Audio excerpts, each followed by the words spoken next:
update. My ex-fiancé is threatening to sue me for ownership of a ring that has been in my family for generations, saying that it automatically goes to the man. Original story. I recently broke off an engagement due to my ex being a cheating a-hole. The ring I wore during the engagement was an heirloom willed to me by my late grandmother. It is traditional in my family that this ring is passed to the eldest daughter, and my mother had been keeping it safe for me until I found the one. My ex knew this. It asked for it when he asked for my mother's permission to propose. She gave it to him and he had possession of it for less than 24 hours before he proposed. Now that we've broken up, he is demanding that I give him the ring back. He is insistent that Alabama law makes it illegal for me to keep the ring, that in the event that an engagement ends, the ring must be returned to the man. Period. I looked into it, and all I can find is that the ring belongs to whomever paid for it. When I told him this, he told me that I don't have any claim on the ring, since I didn't purchase it. I was only willed it. And that the fact that it was willed to me is irrelevant, since my mother gave it to him. He is demanding that I return the ring and any information that I have about the insurance policy on it. It's extremely old and much more valuable than your average K-jeweler's piece. He says that if I don't return the ring by Monday, he'll sue me for it or its value in court. Can you seriously do this? This ring has been in my family since the 19th century. Does he really own it simply because A, he's male, or B, it sat in his pocket for less than a day? Would the fact that my mother was only storing it for me to keep it safe / maintain the surprise of an engagement matter? It wasn't hers to give away. Now for the top advice before reading the update. No, and congratulations on not marrying a flaming moron. Seriously, I'd say you dodged a major bullet, Opie. This guy sounds like a special class of moron. He is indeed hopelessly stupid. He's still insisting that he didn't cheat on me. He was merely opening his side of the relationship. The day before I left him, he told me he wanted an open relationship. I totally respect polyamory, but since I'm not polyamorous, I don't want an open relationship. He said that that was great news because he didn't want a fully open relationship. He wanted me to stay faithful to him but look the other way if he slept with someone else. I was flabbergasted that this educated, formerly apparently kind and normal man could be such a freaking moron. I told him if that was what he wanted, we were done. He actually had balls to say, "No, we're not. Love you, babe. See you tomorrow." When I got to his house the next day to get my things, he was doing one of his coworkers on a kitchen table I built for him from scratch. I tried to tell him it was no big deal, since they'd actually been together for months, and I'd been happy the whole time. Sorry to unload on you. But the point is that, yeah, you were right. I dodged an intercontinental ballistic missile-sized bullet. I just wish he'd shown the side of him sooner. It had wasted 2 years of my life on someone so monumentally selfish and divorced from reality. Did you break the table? I did not. I briefly considered it, but I made that table out of wood salvaged from his childhood home when it's burned down, and he's extremely attached to it, and I know he'll never get rid of it. So I hope that every time he sits down to eat at it, for the rest of his life, he remembers what an unfathomable trash villain he was to me. Knowing that the table will instill him with a lifetime of guilt gives me significantly more satisfaction than the momentary enjoyment I would have gotten out of destroying the table. Plus, I may not be a professional carpenter, but I'm pretty good for a girl who does woodworking in her brother's basement. I made that thing indestructible. No way I'd be going at it without at least my chainsaw, which silly me didn't think I need when I went to pick up my spare clothes from my douche of an ex. Your ex is acting emotionally in an effort to try to hurt you. Don't let him do it. But I'd also keep the ring hidden away someplace. Emotional people don't always make the best decisions. It's already been returned to my mother's safety deposit box. And now for the update. I wanted to say thanks for all the advice and support I got when I posted on here a while back. I was in a pretty awful place, and I can't describe how awesome it was to have literally hundreds of people telling me what a pathetic douche chill my ex is. I don't have a thrilling update for you. A lot of you warned me to be on the lookout for him trying to take back the ring himself, which my family and friends were also worried about. I'm very blessed to come from a large family, so on Monday afternoon, a few of my male cousins / second cousins / concerned family friends and their firearms came to my apartment to keep me company. My female cousins didn't want to be left out, so they came too, several of them also toting something. Through a garbled family phone tree, one of my uncles completely misconstrued the purpose of the family gathering at my house and arrived bearing a case of liquor and a massive public sheet cake. My grandfather eventually showed up with his banjo and some beautiful pictures of my grandmother wearing the ring in question. As you can imagine, this turned into one of our better parties, and my congratulations on not marrying an a-hole party will live on in family lore. Since my original post, I've gotten a lot of extremely nice messages and calls from my ex's family, all of whom are currently not speaking to him. His brother called me the day after the table incident to ask what happened, and I told him the truth, which I can only assume was passed around. His dad assured me that my ex won't be trying to sue me for the ring, and told me that if I ever hear from my ex again, I should call his dad and he will bring the pain. He also sent me a gift card for several $100s to Home Depot, in case I ever want to make a better table for a better man. Hopefully that will be the last thing about this breakup that makes me cry.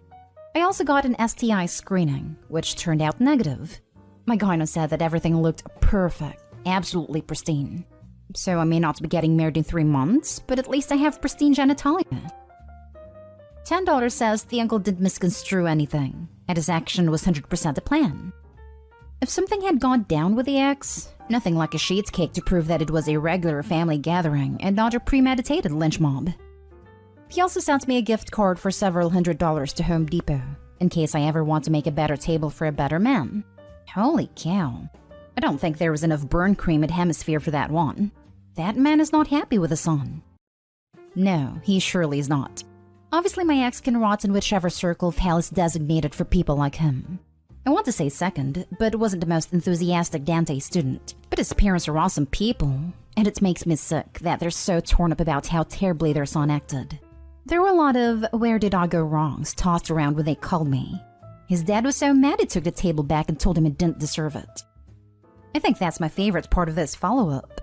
It made me unreasonably angry in the first post that after all of that, he was allowed to keep the table, so I'm happy that it has now gone to someone more deserving. Oh my gosh, Opie. The worst part is that, from your post, it sounds like you would have had a great family-in-law. Good luck. Sounds like she might get to keep them at a breakup. Now for the last story. Update. Am I the a-hole for refusing to accept a present my fiancé's mother wanted to give me? Original story. My 36 female fiancé, David, 34 male, and I have been together for about 6 years now. His family is very wealthy. Although I'm very successful and a high earner, my fiancé works for his family's business and makes more than I do. I never wanted to be perceived to as a gold digger, which is why I try to keep my expenses strictly separate from his. I pay for my half of everything. If he ever gives me a gift, I make sure I get him something of equal value. David has often insisted on treating me, but I always refuse. I really don't feel comfortable letting other people pay for me. My fiancé has learned to respect this. After we get married, we will split all household expenses on a 50-50 basis. Our wedding is in October. His parents insisted on paying for a grand wedding for us, but David and I convinced them that we'd rather pay for it ourselves. The other day, David's mom showed me a diamond and sapphire necklace and earring set that she had kept for David's future wife. She said she wanted me to have it and preferably wear it on our wedding day. I felt very uncomfortable with this. I never accept any presents that I can't afford on my own. I told her I was flattered, but that I can't accept something so expensive. I told her I won't be able to give her something equally expensive in return, and I'm not okay with that. She said she didn't want anything from me, and that David's sister-in-law had also been given similar jewelry when she married his brother. I told her I understand it's their tradition, but I can't compromise on my principles. She said okay, fine, but I could tell she wasn't happy. Later on, David told me I should have just accepted the jewelry because it would make his mom happy, and because I'm part of the family now. I explained to him that 1, no, I'm not really a part of his family, not the way he is, and 2, being part of the family doesn't mean that I'm going to mooch off of them. He told me I should compromise and at least wear the set on the wedding day. I refused again. As for my wedding, I would rather wear jewelry that I have bought with my own money. David said he understood and will speak to his mother.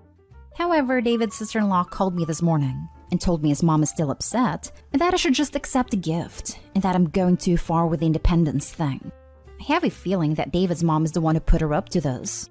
I do want to know what Reddit thinks. Are they right? Am I going too far with this, or are they crossing the line? Now for the top comments before reading the update. You're the a-hole.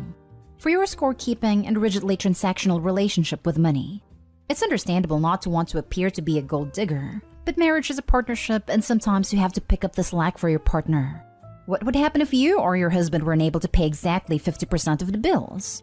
Would you divorce? Why would you assume that you would owe your future mother-in-law for a wedding gift? It's to welcome you to their family and give you something that could be passed down to your kids. It was very hurtful to refuse a gift from your future mother-in-law. You could have worn it once and then put it in a safe deposit box. I'm so torn, sorta, on this. I absolutely get Opie. She is proud of herself, her earnings, making her way in life not depending on anyone but herself, monetarily. At the same time, her future mother-in-law thought this would be a welcome to the family type gesture. It was her way of saying, you are one of us. And Opie told her no. I can see how that would be devastating. I think the major difference is that Opie viewed this jewelry in its monetary value, while future mother-in-law viewed it in its sentimental value. I personally lean towards mother-in-law. It may be expensive jewelry. The meaning behind it, though, is this is part of our family. Now that you are a part of the family, it is yours too.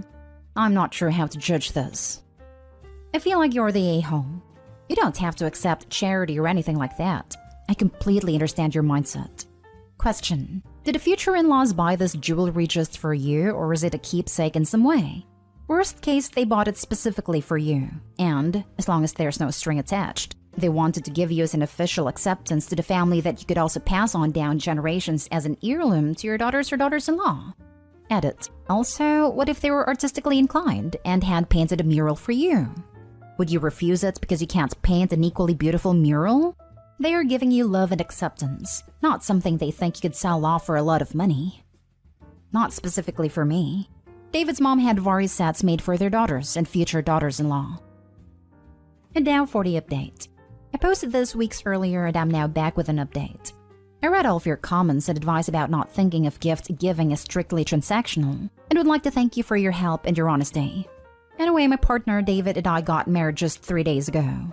After posting about the necklace incident and after seriously considering all of your comments, I decided to speak to his mom. The next time we met in person, I sat down with her and told her I was sorry if I had hurt her feelings. I told her that I was honored to know that she considers me a part of her family. My mother-in-law took my hand in hers and told me that she respects me a lot for being so independent. She said one of the reasons she's so sure that her son made the right choice is because it's clear that I'm not with him for his money. She said she was proud of me for all that I've accomplished and the hardships I've had to overcome. She also said that it's okay to accept gifts from those who love you. I nodded. I never really had a heart-to-heart with her before. Up until this point, our interactions had always been very formal. I never really knew that she felt any affection for me. I didn't know how to react. She then gently asked me why I was always so distant. Why I still felt like I needed to prove that I'm not after anyone's money. She told me I didn't have to. That everyone already knew that I'm more than capable of pulling my own weight, paying my own bills, etc.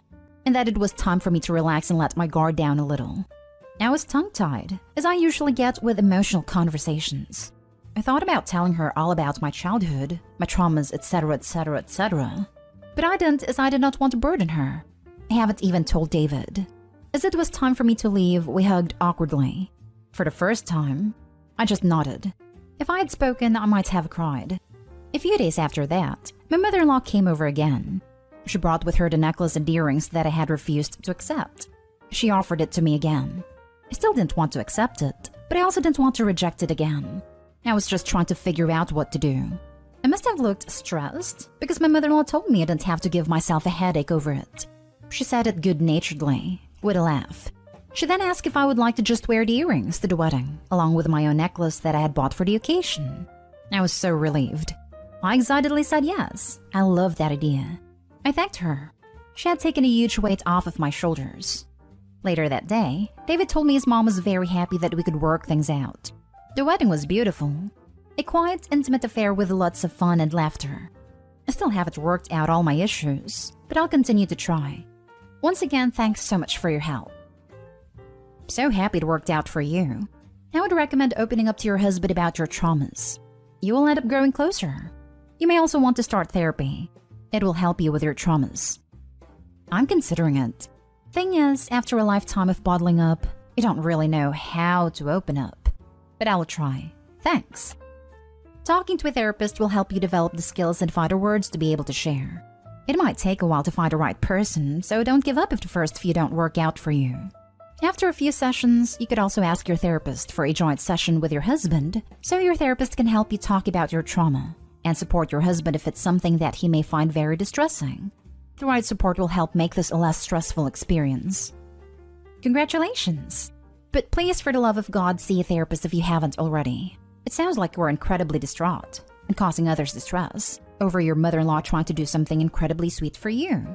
I promise you are 10,000% overthinking the situation. I completely relate. You have had a good fortune to marry into a family that genuinely seems to care for you. As others have stated, if you have kids, you must get used to the fact that your in-laws will probably want to buy your kids nice stuff. Please, please, please see a therapist about your emotional connection to money before kids get on the scene. My husband and I have agreed not to have kids, as neither of us wants any, but I will see a therapist soon. From one independent woman with a dramatic childhood to another, you have proven you can take care of yourself. No matter what happens, you can stand, walk or run on your own 2 feet. You know that. It is okay to let someone else take care of you. You will not be giving up your independence or ability to take care of yourself. That learned and earned experience of knowing how to take care of yourself doesn't get taken away because you choose to lean on your partner. My advice is to fold up that steel wall around your heart and fold it up like the safety net it is and tuck it away for now. You might need it in the future. Hopefully not, but you definitely do not need it now.